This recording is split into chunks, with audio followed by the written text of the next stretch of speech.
जय गणेश।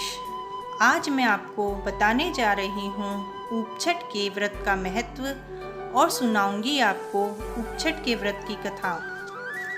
यह भादों के कृष्ण पक्ष की छठ को करते हैं। इस दिन उपवास करना चाहिए।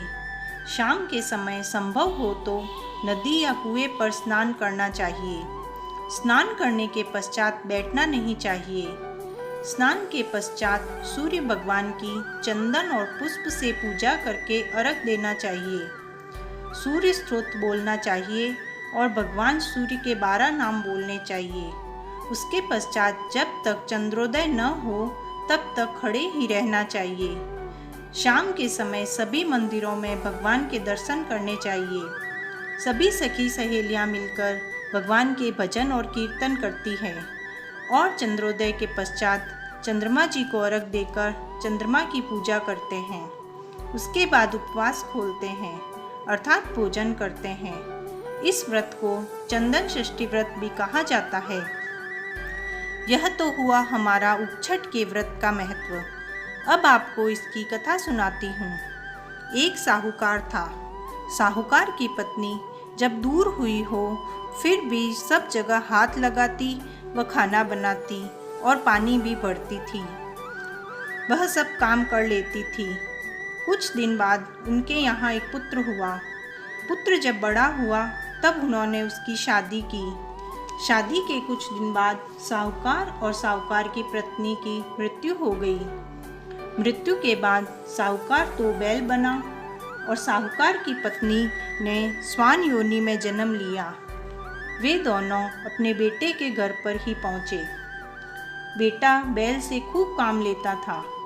दिन भर खेत में जोतता और कुएं में से पानी निकलवाता। स्वान उसके घर की रखवाली करता। जब उनको वहाँ 1 साल हो गया तो उस लड़के के पिता का श्राद्ध आया। श्राद्ध के दिन खूब पकवान बनाए गए। उनमें खीर भी बनाई गई। खीर को ठंडा करने के लिए एक थाली में फैलाकर रख दिया गया। उसी समय एक चील उड़ती हुई आई जिसके मुंह में एक मरा हुआ सांप था। वह सांप उसके मुंह से छूट गया और खीर में जा गिरा। यह बात वहाँ बैठा स्वान देख रहा था। स्वान सोचने लगा कि कोई अगर इस खीर को खाएगा तो वह मर जाएगा, अतः अब क्या करे। वह यह सोच ही रहा था कि भीतर से लड़के की बहू आ गई। बहू को आता देख स्वान ने जा खीर में मुंह दे दिया। जब लड़के की बहू ने देखा कि स्वान ने उस खीर में मुंह डाल दिया है तो वह डंडा लेकर स्वान के पीछे भागी और उसकी पीठ पर एक ऐसा डंडा मारा कि स्वान की पीठ की हड्डी टूट गई। जब रात हुई तो स्वान बैल के पास गया और बोला, आज तो तुम्हारा श्राद्ध था, तुम्हें तो खूब भोजन मिला होगा। बैल बोला, मुझे तो आज कुछ भी नहीं मिला, दिन भर खेत में ही काम पर लगा रहा हूँ। स्वान बोला, जो श्राद्ध की खीर बनाई थी उसमें चील ने मरा हुआ सांप डाल दिया। लोगों को मरने से बचाने के लिए मैंने उस खीर में मुंह डाल दिया, जिससे बहू ने मेरी पीठ पर ऐसा डंडा मारा कि मेरी पीठ की हड्डी टूट गई। इससे बहुत दर्द हो रहा है और कुछ खाने को भी नहीं मिला। उन दोनों की यह सारी बातें साहूकार के बेटे ने सुन ली। तब साहूकार के लड़के ने ज्योतिष को बुलाकर पूछा कि मेरे माता पिता किस योनि में हैं। तब ज्योतिष ने कहा, तुम्हारे यहाँ जो बैल है वही तुम्हारे पिता हैं और जो तुम्हारे यहाँ स्वान है वही तुम्हारी माता है। लड़का बोला, अब इनका उद्धार कैसे होगा। पंडित ने कहा, तुम अपनी कुंवारी लड़की से उपछठ का व्रत भादवा बदी छठ को करवा दो।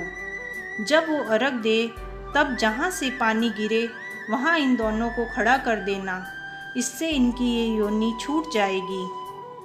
तेरी माँ दूर हुई हो फिर भी खाना बनाती, पानी भरती, सभी काम करती, इसी कारण इसको ये योनि मिली है।